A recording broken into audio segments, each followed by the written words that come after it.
Welcome to hands-on demo of the AWS command line tool. In this section, we will install the Amazon CLI, Amazon command line tool. We'll figure out the prerequisites that are required for Amazon CLI. We'll configure the AWS CLI, and then we'll use the CLI to start a new EC2 instance. We'll figure out how to use the CLI to display the list of instances we have in our account. Then we'll create an S3 bucket using the Amazon CLI. We'll copy some of the files back and forth from our instance to the S3 bucket. We'll also figure out how to synchronize an entire directory to S3 bucket.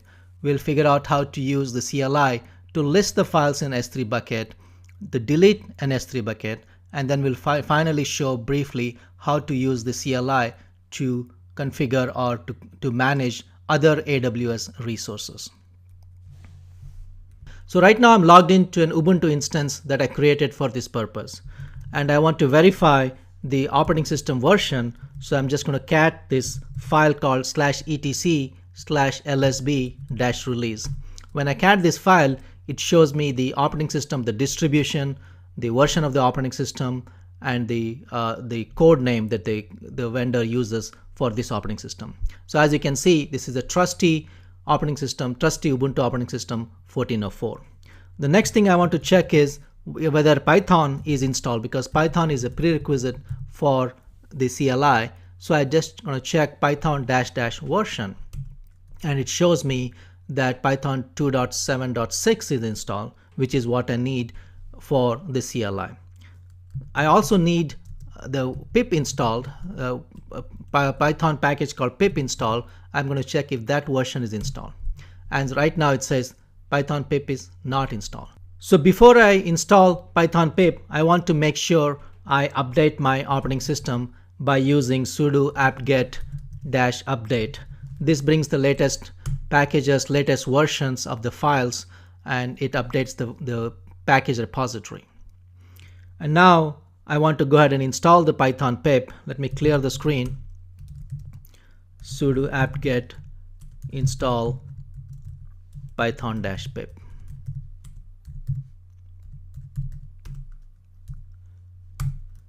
So it takes a couple of seconds. It has a lot of dependencies. It should be done in a couple of seconds.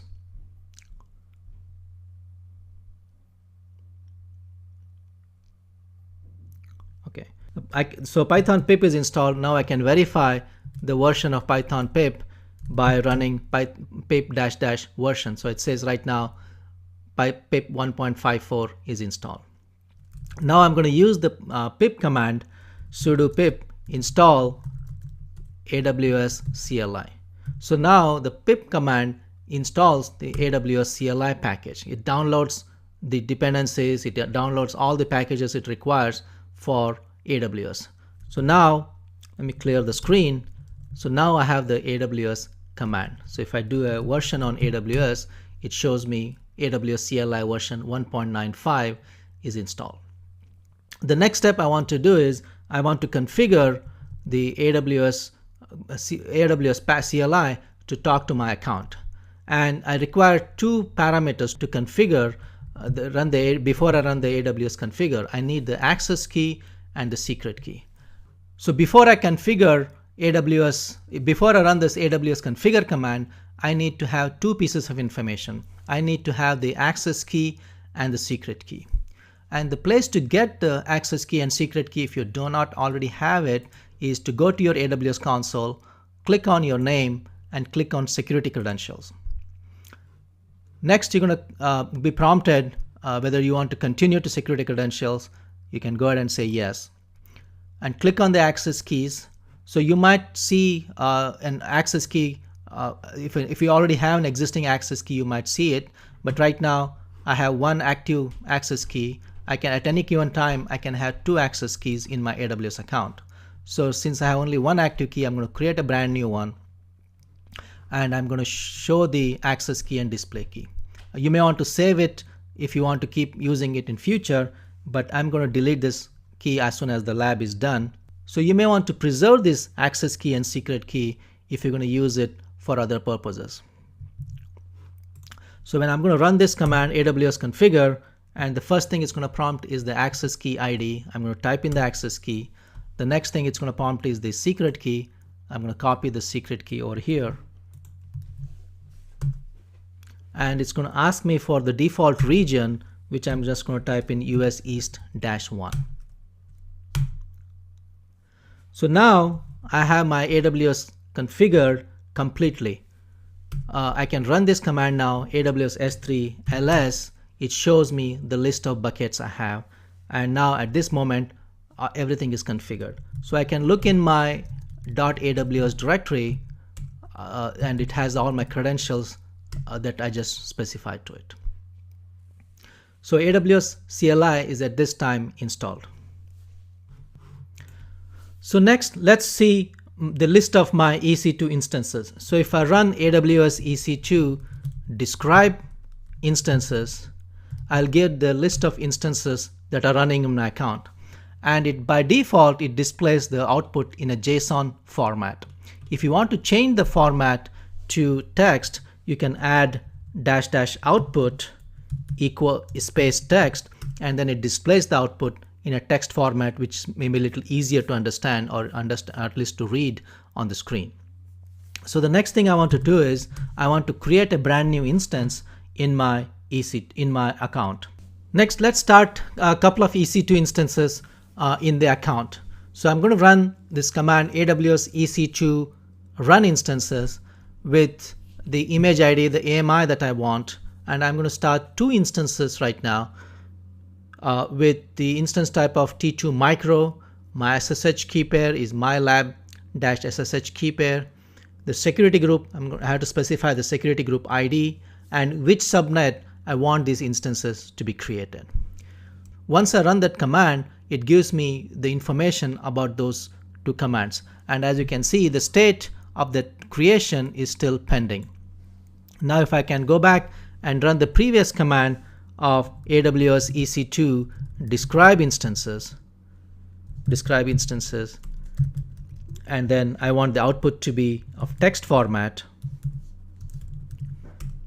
So it's going to show me all the instances that are running in the account right now. Next, let's talk about using AWS CLI to manipulate an S3 bucket. So when I do an AWS S3 ls, it shows me that I have 3 buckets. Next, let's create an S3 bucket. Let's figure out how to use AWS CLI to manipulate our S3 resource. So now I'm going to type in AWS S3 I want to talk to S3 service now, and I'm going to type in the command for creating a bucket, MB bucket. Then I'm going to specify the name of the bucket. I can just make up a name right this moment, mjoshi bucket 44. So when I run this command, it creates a bucket for me. It shows the name of the bucket. Now if I do an AWS S3 ls, it shows all the buckets I have created in this account. If I want to copy some files to this bucket, I have to do, let me clear the screen. I can do AWS S3 CP for copy the files. I can copy the local files now. I'm just going to copy my local etc host file to the bucket s3:mjoshi bucket 44. That's the name of the bucket I just created. So I'm just going to use the traditional CP command for the Unix copy command to copy the local host file onto the bucket. It copies the bucket. Now that we know how to copy a single file to S3 bucket, let's figure out how to copy an entire directory to the S3 bucket. So I'm just going to create a local directory here. I'm just going to call it local-directory. And I'm going to copy some files to this directory. I'm going to copy the host file to the local directory. I'm going to copy the etc issue file to the local directory. So right now my local directory has a couple of files. So now if I want to synchronize the entire contents of this directory, so I'm going to use the AWS S3 synchronize command. Local directory, the local directory I want to copy is named local-dir, and then the name of the S3 bucket, in this case mjoshi-bucket 44, which I just created a minute ago. So when I do this, all the contents of this directory gets copied there. So now I can look at the files AWS S3 ls, the name of the bucket now,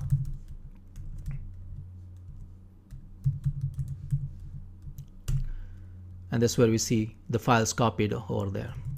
So we looked at a very brief overview about the two subcommands AWS EC2 and AWS S3, but AWS has the other commands you can look at. For instance, if you want to manipulate your ELB, you can type in AWS ELB and then the help command to get the commands that are appropriate for ELB. If you want to manipulate AWS RDS, you can just do AWS RDS and then the help command to look at the commands that are specific to the RDS. So in this section, we figured out how to install Amazon CLI, how to figure out the prerequisites that are required for a CLI. The only prerequisites we need are the Python and pip commands, which we installed on a brand new Ubuntu instance. We figured out how to configure the CLI and how to use CLI to start instances, how to look at the existing EC2 instances, and then we verified the creation of the instance using the CLI, using the describe command, describe instances command. Then we used the CLI to create a bucket and to copy files back and forth from the local directory to the S3 bucket. We figured out the command to list the files in the S3 bucket and how to delete the S3 bucket. So to delete the bucket, to delete the S3 bucket, all you have to do is AWS S3 RB for remove the bucket and the name of your bucket.